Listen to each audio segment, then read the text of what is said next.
हर हर महादेव। सामने जेहेतु श्रावण मास चले आसছে তাই শ্রাবণ মাসে কিন্তু সবুজ চুড়ি পরার রেওয়াজ রয়েছে, সবুজ পোশাক পরার রেওয়াজ রয়েছে। সেগুলো সমস্ত কিছু আজকের ভিডিওর মাধ্যমে তুলে ধরার চেষ্টা করব। স্কিপ না করে ভিডিওটা দেখার অনুরোধ রইল। আশা করব ভিডিওটা থেকে অনেক কিছু জানতে পারবেন। বড়দের প্রণাম এবং আমার ভিউয়ার্সদের অনেক অনেক ভালোবাসা দিয়ে আজকের ভিডিওটা এখান থেকে শুরু করা যাক। শ্রাবণ মাসে সবুজ চুড়ি পরার কারণ কি? এটা সৌভাগ্যর উদয় হয় বলে বিশ্বাস করা যায়। তাই এই চুড়ি কিন্তু বিবাহিত মহিলারাই পরেন, তাদের লক্ষণ প্রকাশ করে। তাই কিন্তু পুরোহিত বিনয় তিওয়ারি কিন্তু সবুজ চুড়ি পরার পরামর্শ দিয়েছেন। এবার এই সময় কিন্তু আরও বিশেষ কিছু তাৎপর্য রয়েছে, সেগুলো বিস্তারিতভাবে আলোচনা করা যাক। শ্রাবণ মাস শিবের মাস। আদিদেব শিব এবং বিষ্ণু একে অপরের পরিপূরক। তাই শ্রাবণ মাসে কিন্তু লক্ষ লক্ষ ধর্মাবলম্বী মানুষরা কিন্তু মহাদেবের আরাধনা করেন এবং শ্রাবণ মাস যা হিন্দু পঞ্জিকা মতে পঞ্চম মাস, ভগবান শিবের সাথে কিন্তু গভীরভাবে যুক্ত। তাই শ্রাবণ মাসে কাচের চুড়ি বাঙালি সংস্কৃতির একটা গুরুত্বপূর্ণ অংশ হিসাবে ধরা হয়, যা প্রকৃতির সমৃদ্ধি ও শুভ কামনার প্রতীক হিসাবে বিবেচনা করা হয়। সবুজ রং এই মাসে বিশেষ তাৎপর্য বহন করে আনে। পুরাণে আছে শ্রাবণ মাসে মহাদেব শিবের জন্মমাস, যেমন সেরকম কিন্তু শ্রাবণ মাসে দেবী পার্বতী উপাসনা করে কিন্তু উপাসনার মাস হিসাবে ধরা হয়। আর এই সময় কিন্তু উপাসনা করে আরও কিছু লাভ করেছিল, সেগুলোও জানাবো। আর রয়েছে সমুদ্র মন্থনের মাস, তাই শ্রাবণ মাসের অত্যন্ত গুরুত্ব রয়েছে। পার্বতী কিন্তু তপস্যা করে এই মাসে কিন্তু শিবকে লাভ করেছিলেন, ভগবান শিবকে কিন্তু এই মাসে লাভ করেছিলেন। সেই সময় কিন্তু দেবী পার্বতী সবুজ পরিবেশে তপস্যা করেছিলেন এবং আরাধনা করেছিলেন। তিনি কিন্তু সেই সময় সবুজ শাড়ি, সবুজ চুড়ি, সবুজ কঙ্কন পরিধান করেছিলেন। তাই শাস্ত্র মতে কিন্তু সবুজকে অত্যন্ত সৌভাগ্যের প্রতীক বলে মনে করা হয়।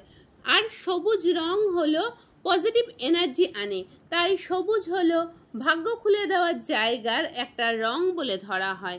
তাই সবুজ রং জুড়ে অনেক তাৎপর্য রয়েছে। আর মহাদেব শিব কিন্তু সবুজ পরিবেশে ভালোবাসতেন থাকতে। আর শ্রাবণ মাস যেহেতু বৃষ্টির মাস, এই সময় কিন্তু শস্য শ্যামলায় ভরে ওঠে চারিদিক। তাই এই সময় কিন্তু শিবও কিন্তু পশু পাখির সাথে বিরাজ করতেন, তাই শিবের আর এক নাম কিন্তু পশুপতি। সবুজ রঙকে আসলে সুখ ও সমৃদ্ধির প্রতীক হিসাবে ধরা হয়। এই কারণে সবুজ রং ছাড়া কোনো শুভ কাজ ও ধর্মীয় রীতি কিন্তু অসম্পূর্ণ থাকে। শ্রাবণ মাসে সবুজ চুড়ি, সবুজ বস্ত্র পরা কিন্তু খুবই শুভ বলে ধরা হয়। সবুজ রঙের পোশাক পরলে বুধ গ্রহ থেকে উন্নতি হয়। এছাড়া সনাতনী শাস্ত্রে সবুজ প্রকৃতিকে ঈশ্বরের আরেক রূপ বলা হয়, তাই প্রকৃতির দেবী বলা হয়। তাই এই পুজো করা হয় এবং এই সময় কিন্তু বিবাহিত মহিলারা তার স্বামীর মঙ্গল কামনাতে, আয় বৃদ্ধির জন্য এবং পরিবারের সুখ শান্তির জন্য এবং সুখী বিবাহিত জীবনের জন্য কিন্তু মহাদেবের আশীর্বাদ পাওয়ার জন্য কিন্তু এই সবুজ চুড়ি পরে থাকে। তাই সবুজ রং ভাগ্য, শান্তি ও সমৃদ্ধি নিয়ে আসে।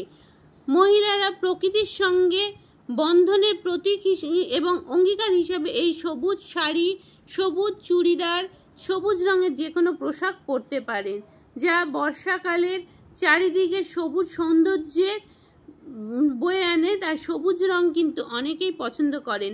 আর সবুজ রঙের এই চুড়ি পরলে কিন্তু মহিলাদের স্বাস্থ্য, ভাগ্য এবং সমৃদ্ধি বৃদ্ধি পায় প্রতীক হিসাবে কিন্তু এইগুলো চুড়ি পরে থাকেন। আর তাদের সংসারের জন্য, সবার মঙ্গলের জন্য এবং স্বাস্থ্য সমৃদ্ধি যাতে পরিবারের সবার বজায় থাকে, সেই জন্য কিন্তু এই চুড়ি পরে থাকেন মানুষে। একজন নারীর বৈবাহিক অবস্থানের প্রতীক হিসাবেও কিন্তু এই সবুজ রঙের চুড়ি প্রকাশ পায়। তাই কিন্তু এই সবুজ রঙের চুড়ি পরার নিয়ম রয়েছে। এবং চুড়ি শব্দের অর্থ যেহেতু শুভ বলে বিবেচনা করা হয়, যা ইতিবাচক শক্তি আকর্ষণ করে এবং তার খারাপ দিকগুলো থেকে তাকে রক্ষা করে, তাই কিন্তু কিন্তু সবুজ চুড়ি পরার নিয়ম রয়েছে। এবং সবুজ চুড়ি কারা পরতে পারবেন? সবুজ চুড়ি কিন্তু সবাই পরতে পারবেন না। সবুজ চুড়ি শুধুমাত্র বিবাহিত মহিলারাই পরবেন, এবং যে বিবাহিত মহিলারা পরবেন তারা কিন্তু সেই পুরো শ্রাবণ মাস জুড়ে কিন্তু নিরামিষ খাবার গ্রহণ করবেন। অন্যান্য ধর্মের মানুষের মধ্যে কিন্তু রয়েছে শ্রাবণ মাস জুড়ে পুরো নিরামিষ খাওয়ার রেওয়াজ, কিন্তু আমাদের হিন্দুরা কিন্তু পুরো শ্রাবণ মাস জুড়ে যে সবাই নিরামিষ খাবার খাই তা নয়, শুধু সোমবারগুলোতেই কিন্তু আমরা নিরামিষ খাবারগুলো গ্রহণ করার চেষ্টা করি। তাই শ্রাবণ মাসে যারা এই সবুজ চুড়ি পরিধান করবেন তারা অবশ্যই কিন্তু নিরামিষ খাবার খাবেন, এবং প্রথমে কিন্তু পরার আগে 5 জন এওকে কিন্তু সবুজ চুড়ি আগে পরিয়ে দেবেন, তারপরে কিন্তু নিজেরা পরবেন। এতে কিন্তু আপনার সোনার শুভ লক্ষ্মী বিরাজ করবেন এবং মা পার্বতী কিন্তু সন্তুষ্ট হবেন।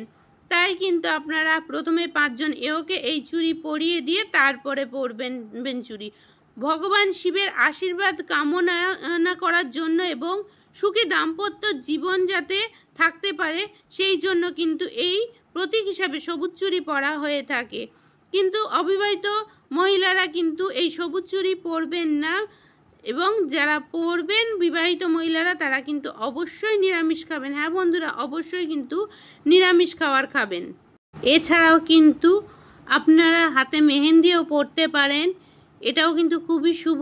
আর সবুজ রঙের যে কোনো পোশাক পরতে পারেন, বেশিরভাগ ক্ষেত্রেই কিন্তু এটি শুভ এবং কল্যাণময় মাস হিসেবে বিবেচনা করা হয়। তাই কিন্তু এই মাসেরও কিন্তু অত্যাধিক তাৎপর্য এবং গুরুত্ব রয়েছে।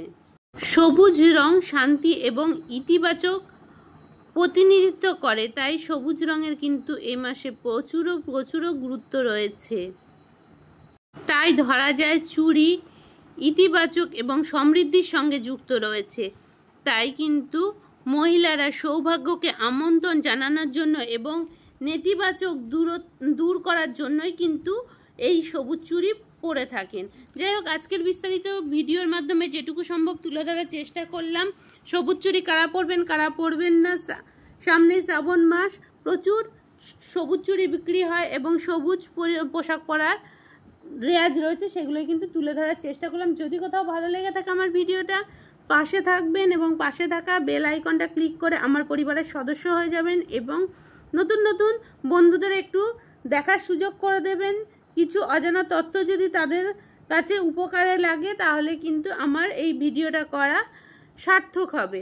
তো যাই হোক, আজকের ভিডিওর মাধ্যমে যেগুলো বললাম মেনে চলার চেষ্টা করবেন। ভিডিও ছেড়ে যাওয়ার আগে কিন্তু হর হর মহাদেব বলে যেতে ভুলবেন না, এবং জয় শিব শম্ভু কমেন্ট করে যাবেন। আপনাদের এক একটা মূল্যবান কমেন্ট আমাদের নতুন নতুন ভিডিও করার অনেক উৎসাহ দেয়,